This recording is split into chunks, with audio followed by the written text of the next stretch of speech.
ভেবেছিলাম এবার গার্ডেনে কোনো আলুই লাগাবো না। আরে ভাই, সব সালনে জিরাই হচ্ছে আলু। আলু না লাগলে কি হয়? হ্যালো এভরিওয়ান, আসসালামু আলাইকুম। কেমন আছেন আপনারা সবাই? আলহামদুলিল্লাহ আমি অনেক ভালো আছি। আশা রাখছি আপনারাও সবাই অনেক ভালো আছেন। আসলে এবছর প্ল্যান করেছিলাম যে গার্ডেনে কোনো আলু লাগাবো না, কারণ প্রত্যেকটি সাইডে আমি আলাদা আলাদা করে প্ল্যান করে রেখেছি যে কোন পাশে আমি কি দেব। আর এবার বেশিরভাগই হচ্ছে লতালো ধরনের যে গাছ, তা আমি গার্ডেনে করতে যাচ্ছি। আশা রাখছি আপনাদের সাথে সব শেয়ার করব। তো সেই পারপোসে ভেবেছিলাম যে আমি আলু লাগাবো না। আপনারা সবাই কম বেশি জানেন প্রতি বছর আমার গার্ডেনে আমি টাবেও আলু করি, এবং আমার ঘরের বাহিরে যে একটি জায়গা আছে যেখানে আপেল গাছ এবং প্লাম গাছ, তার নিচে যে অংশ সেখানে আমি আলুর ফলন করি। কিন্তু সেই অংশ থেকে আমি সব আলু একেবারেই তুলে ফেলেছি। সেখানে কোনো আলু এবার লাগাবো না, কারণ সেই অংশটিতে আমি অন্য কোনো ফলন করব। কিন্তু চিন্তা করে দেখলাম ভাই, যে গার্ডেনিংয়ে যদি কোনো আলু গাছ না থাকে বা অল্প পরিমাণে আলু যদি না লাগাই, কেন যেন ভালোই লাগে না। তাই ভাবলাম ভিডিওটি আপনাদের সাথে শেয়ার করি যে আমি আমার গার্ডেনের কোন পাশে অল্প একটু জায়গায় আলু লাগাতে যাচ্ছি। চলুন, আশা রাখছি আপনাদের ভালো লাগবে। ভিডিওর আইডিয়াটি ভালো লাগলে অবশ্যই লাইক করবেন, চ্যানেলে নতুন এসে থাকে চ্যানেলটি সাবস্ক্রাইব করবেন, ফেসবুক পেজটি ফলো করে সাথেই থাকবেন। আরও একটি কথা, তা হচ্ছে ভিডিওটি না টেনে শুরু থেকে শেষ পর্যন্ত দেখার চেষ্টা করবেন। এতে করে আপনারা যারা নতুন, ঘরের আলু থেকে কিভাবে আলুর ফলন করা যায় তার অনেক আইডিয়া আপনাদের কাছে চলে যাবে। তো চলুন, আমি শুরুতেই দেখাচ্ছি যে আমি কি ধরনের আলুর ফলন এবছর করতে যাচ্ছি।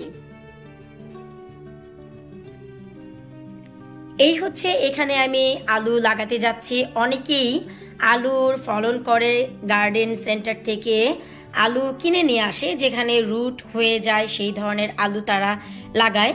তো আমি আর সেই কাজ করিনি। আমি যে ঘরে খাওয়ার জন্য নিয়ে আসি সেই আলু আমি লাগাচ্ছি, কারণ আমি গার্ডেন সেন্টার থেকে যদি কিনে আনি, আমি কিন্তু নিজেও জানবো না যে এটি কোন জাতের আলু, কারণ এত বেশি এক্সপিরিয়েন্সড আমি না যে আমি সেটি দেখে বুঝতে পারবো। আমি শুধু কিছু কিছু আলু চিনি।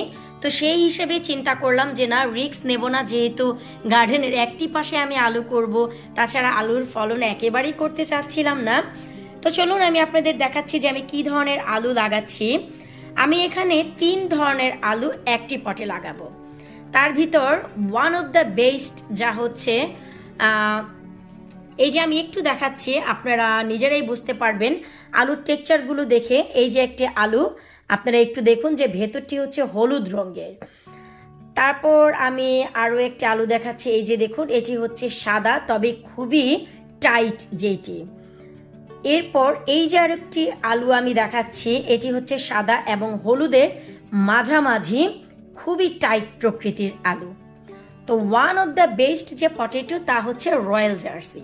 এই যে এটি আমি আপনাদের সাথে গ্যারান্টি দিয়ে বলতে পারি, আপনারা যদি গরুর মাংস রান্না করেন, যতক্ষণ মাংস রান্না করবেন ততক্ষণ এই আলুটিও রান্না করতে পারবেন। আমাদের বাংলাদেশের একেবারে অরিজিনাল যে আলু হয়, খুবই টাইট, সেটি হচ্ছে এটি। আশা করি কালারটি দেখেই বুঝতে পারছেন। আর বাকি যেটি দেখতে পাচ্ছেন, এটি হচ্ছে ব্রিটিশ পটেটো, খুবই খুবই খুবই ভালো, যা হচ্ছে বেবি পটেটো নামে পরিচিত।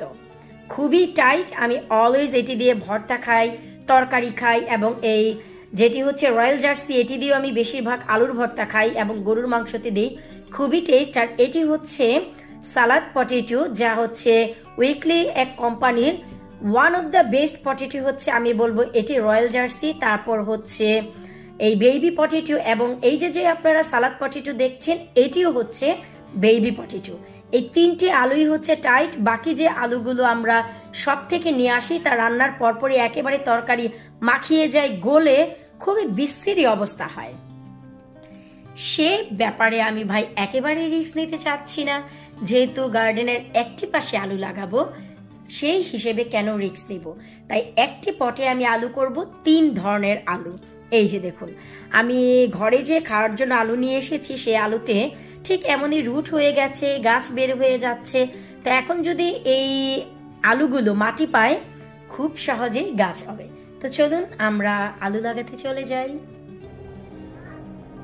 আলু গাছটি আমি লাগাবো হচ্ছে আমার গার্ডেনে যে পাশে আপনারা ছোট ছোট টমেটো দেখেছিলেন, গত বছর করেছিলাম চেরি টমেটোস, আর এখানেই ছিল হচ্ছে সূর্যমুখী ফুল এবং পালং শাক, তারপর ছিল কচু শাক। তো সে পাশেই আমি হচ্ছে আলু লাগাতে যাচ্ছি বড় একটি পটে। আর এই যে সেই টাব যেখানে হচ্ছে আমার অজস্র কচু হয়েছিল, আপনারা দেখেছিলেন কচু গাছ, আর এখানে আমি সিম গাছ করেছিলাম, নিশ্চয়ই মনে আছে আপনাদের। তো এখন হচ্ছে কথা যে আমি অনেক বড়সড় একটি পট নিয়ে নিয়েছি। এই যে দেখুন, এই পটের ভিতরে আমি আলুর ফলন করব। তো এখন এগুলি যেহেতু অনেক বড় বড় পট, তো এই পটগুলো চাইলেই কিন্তু মুভ করা যায় না এবং অনেক বেশি হেভি হয়ে যায়, মাটি দেওয়ার পর অনেক কষ্ট।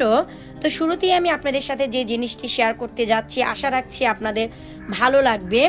এই যে দেখুন, আমার গার্ডেনের এই পাশটি পুরোই কিন্তু হচ্ছে স্ল্যাব রয়েছে। এই যে দেখুন, একেবারে এক মাথা থেকে নিয়ে আরেক মাথা পর্যন্ত শুধু স্ল্যাব। তো এইগুলো একেবারে নোংরা হয়েছিল। গতকালকেই আমি পানি দিয়ে, আমাদের লিকুইড সোপ দিয়ে ঘষে ঘষে ক্লিন করেছি। আমি একটু কাছ থেকে দেখানোর চেষ্টা করছি, দেখুন, আপনারা দেখলেই বুঝবেন যে গ্রিন ফাঙ্গাল পড়েছিল, তার মার্কও রয়ে গেছে। আমি অনেক কষ্ট করে এগুলো ঘষে ঘষে ক্লিন করেছি, কারণ ঠান্ডায় একেবারে সবুজ কালারের হয়ে গিয়েছিল। মাশাল্লাহ, এখন আশা রাখছি আপনারা দেখতেই পাচ্ছেন যে একেবারে ফকফকা সাদা হয়ে গেছে। আসলে এটি করার আমার এটিই উদ্দেশ্য ছিল যে আমি কিন্তু খুব সহজেই এগুলো পরে ক্লিন করতে পারবো না পটগুলো সরিয়ে, তাই আমি আগেই ক্লিন করে নিয়েছি। তো এখন চলুন আমরা যেখানে আলু দিতে যাচ্ছি তা দেখাচ্ছি। এই যে ওই শেষের পটটিতে আমি আলু দেব, কারণ মেন মাটিতে আমি দিচ্ছি না। মেন মাটিতে অনেক বেশি প্ল্যান আছে কোথায় কি লাগাবো, তাই আলুর যেহেতু শখ, ভাই গার্ডেনে সব থাকবে, আলু কেন থাকবে না? আলু কি দোষ করলো রে ভাই? তাই ওই পটটিতে আমরা আলু দিতে যাচ্ছি। তো আমি যে কাজটি করতে যাচ্ছি, আমি আলুগুলো শুধু এভাবেই মাটির উপরে এই যে দেখুন বসিয়ে দিচ্ছি, মাথার উপর দিয়ে প্লেন যাচ্ছে। আপনারা যারা আমার প্রিভিয়াস ভিডিও দেখেছেন তারা সবাই জানেন প্লেন আসা যাওয়া করতেই থাকে, তার জন্য অনেক বেশি দুঃখিত আছি। আসলে আলু লাগানোর কোনো নিয়ম আছে কিনা আপনাদের কাছে জানা থাকলে অবশ্যই আমার সাথে শেয়ার করবেন। আমি কখনোই কোনো নিয়ম ফলো করিনি যে আলু গাছ লাগানোর কোনো পদ্ধতি আছে নাকি। আমি বরাবরই ঠিক এভাবেই লাগিয়েছি, সফলতাও পেয়েছি 100%। তারপরেও যদি আলু গাছ লাগানোর কোনো নিয়ম থেকে থাকে প্লিজ আমার সাথে আপনারা শেয়ার করবেন, একবার আমিও ট্রাই করব যেন আমিও সফলভাবে, দারুণভাবে কিছু শিখে করতে পারি।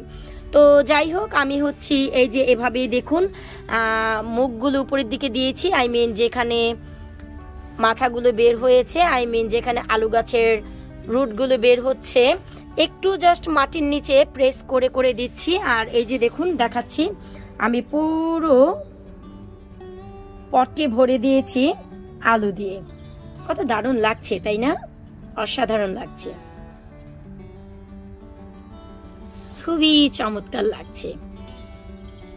তো এখন আমরা যে কাজ করব, আমরা কিন্তু আলু গাছ লাগালে পরিমাণে একটু বেশি মাটি উপরের দিক থেকে দিতে হয়, আশা রাখছি তা আমরা সবাই জানি।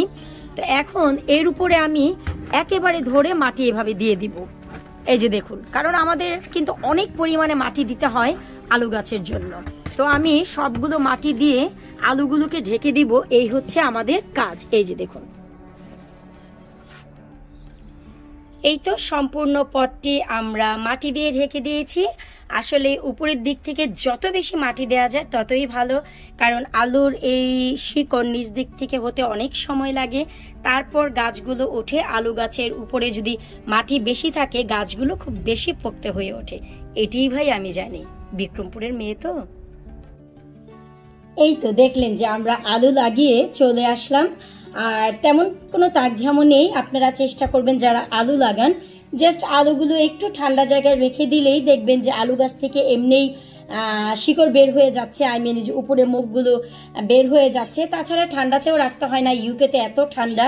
আপনারা আলুর বাস্কেটেও যদি আলু রেখে দেন, আমি যেমন আলুর বাস্কেটেই ফেলে রেখেছি, আমার 4টি পার্ট রয়েছে, আমি একেবারে নিচের পার্টে আলুগুলো ফেলে রেখেছি, যে আলুগুলো আমি খাবো। তো অটোমেটিক আমাদের এই মুখগুলো বের হয়েছে, তাই আমি দিয়ে দিয়েছি। বেসিক্যালি আরও অল্প ছিল, কিন্তু দেখলাম যে আরও কিছু আলুতে এমন মুখ চলে এসেছে, তো সেইগুলো সহ আমি আসলে কেটে মাটির নিচে দিয়ে দিলাম। এখন দেখি যে গাছ কিভাবে হয়, কারণ আলু গাছ আপনারা লাগাতে পারেন একেবারে নভেম্বর ডিসেম্বর থেকে। আর এখন তো ভাই ফেব্রুয়ারিও শেষ চলে গেছে, আর আগামীকালকে থেকে শুরু হতে যাচ্ছে মার্চ মাস। তো আপনারা চাইলে এখনও আলু লাগাতে পারেন সামারের জন্য। ট্রাস্ট মি, আপনারা সামারে ভরপুর আলু এই পর থেকে খেতে পারবেন। তো বিদায় নিচ্ছে আজকের মতো, পরবর্তী কোনো ভিডিওতে দেখা হবে। আল্লাহ হাফেজ।